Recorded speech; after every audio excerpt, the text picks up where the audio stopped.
What's up, everybody, and welcome to Bios3 Raw TV. Today we're going to talk about increasing your BMR, or your basal metabolic rate.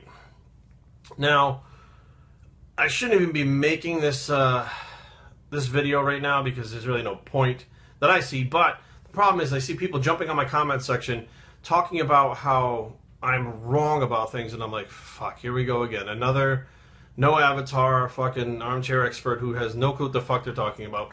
And they point out that you cannot increase your BMR. The video they did about cardio progression, I should be more specific about the fact that I burn more calories with the cardio itself, and it's more calorie expenditure and not the BMR being increased. I'm sitting there going, huh? Are you fucking retarded? Like, and I got pissed because I'm like, this guy's pointing out the fact that you're burning more calories during cardio, but they're not pointing out the fact that after cardio, your metabolism is increased for 5 hours. 5. And that's where a lot more calorie expenditure comes from, not what you're doing in the gym. Now, if you sat on your ass for 5 hours after your workout, let's say you didn't do anything. Let's say you went to fucking sleep after your workout, and you were asleep for the next 24 hours. Your BMR has now been increased, not just from the time in the gym, but it's been increased for that period of time. Now, people go, Jerry, well, you're just expending more calories. If you do, okay, let's go back to our 24-hour metabolism video. If you do your morning cardio, okay? All right, morning cardio, boost, 5 hours, metabolism boosted. No matter what you're doing after that, whether it's calorie expenditure or sitting on your fucking ass sleeping, your metabolism is boosted. You increase your metabolism by eating your food, thermic effective food. You're having vegetables, you're having proteins, 30% increases in metabolism from these things, right? You go and you do your weight workout at night, right? And you damage those muscle fibers that actually cause a lot more recovery to happen, okay? And a lot higher calorie expenditure.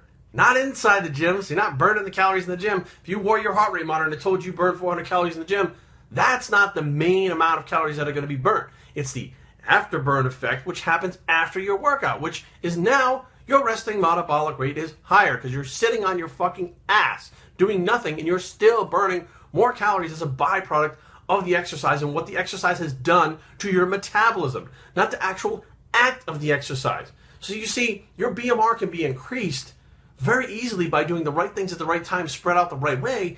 And I think that's what gets lost a lot. People, this whole calorie expenditure thing, they go, oh man, I burnt 1,000 calories on the elliptical, or on the stair mill. It's like, great, you burnt 1,000 calories. You know, you actually burnt about 2,500 fucking, considering the fact that you did a weight workout, you ate all your food, and that stair mill fucking causes so much goddamn damage to your body that it fucking burns like a bitch for the next 10 hours. That's where it really comes from. And there's a lot of other things that go into, how you lose fat. I mean, it's diet, it's training, it's, cardio, it's all these things, but people still keep getting stuck on this. It's all about calories in and calories out. And I'm sitting here going, you don't get it. You really don't get it. Even if you broke it down to calories in, calories out, most of your calories that are going out are coming from your BMR. You're increasing your basal metabolic rate over a 24-hour period by damaging your body and making it recover. So therefore, you are expending more calories by increasing metabolism, not the work done in the gym. If you actually go by the work done in the gym and try to burn, let's say you're like, oh, fuck that, I'm going to lose this much fat, so I'm going to burn, 1,500 calories in the gym.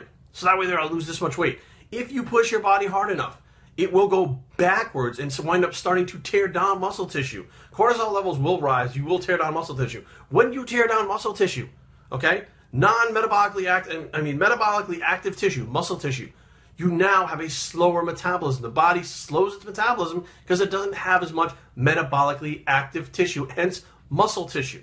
Okay, I don't know how many times I got to go through this, and I'm assuming that some of these people shooting their mouths off have not gone through my past videos, or maybe I haven't made it fucking clear enough, or maybe I just got to take people's fucking heads and bang them in the head with a fucking hammer to get them to understand it.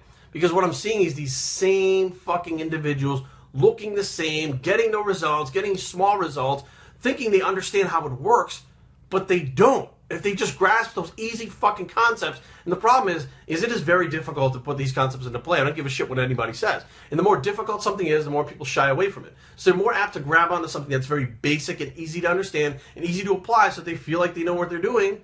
Why do I keep doing this? So that they feel like they know what they're doing, so they can understand and feel like, oh, I'm above people. I know what's going on. I know what to do. And it's like when it comes down to brass tacks, how? How does it work? Well, I burn more calories. How? How do you burn more calories? Well, I burn more calories in the gym. Well, how do you burn more calories in the gym? Do you keep burning more calories every time you go in the gym? How do you do it? How? Tell me how it works. How, if your metabolism doesn't increase and you go in the gym and every single day you're burning the same amount of calories, your body will adapt and get better at burning those calories by reducing its output. Okay, so therefore your metabolism will become stable. It'll want to do nothing. Your body will say, this is what I'm doing. It's 500 calories in the gym. It's this many in during the day. It's this much for a daily activity, for energy expenditure for your daily activities. This is what it does, and it will try to level out. So how do you continue to burn fat? People go, Jerry, it takes a long time to burn fat in this progression. Okay, well then why is it you got these people that are dieting for like 30-something weeks, but you got other people that can do it for 8 weeks? Because there's a change in metabolism. Okay, there's a faster change in metabolism based on what you do. You can lose things faster or gain faster. I mean, muscle tissue is only going to grow as fast as it can grow based on your genetics, period. Some people will grow it fast, some people will grow it slower. But as far as fat loss goes and cardio goes, you can increase the fuck out of that and get lean. I think we just proved that with Jorge about last week, I think, when he won his pro card. And we proved it again with Christy, my bikini competitor. In 8 weeks, her ass was on stage, in shape, dramatically different. And people would say, well, no, you need more time than that to cut the weight. I'm not understanding why people don't get how metabolism works. The information is there, and I know it's confusing because, looking it up on your own takes time, okay? Looking it up on your own means that you have to take the time, go to do it, try to understand it, try to pull out the bullshit. So what you do is you go to someone else's forum or some other coach's thing, and you listen to what that coach says.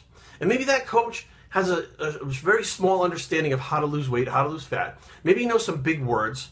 Maybe he has this very simple way to do it and simplistic and easy. Let me tell you, motherfucker, if this shit was easy, everybody be fucking shredded. If this stuff was easy, everybody would look fucking great, and every fucking coach out there would get great results with their fucking people. But that's not a fact, okay? There are some coaches that get better results. There are some people that do better. Why?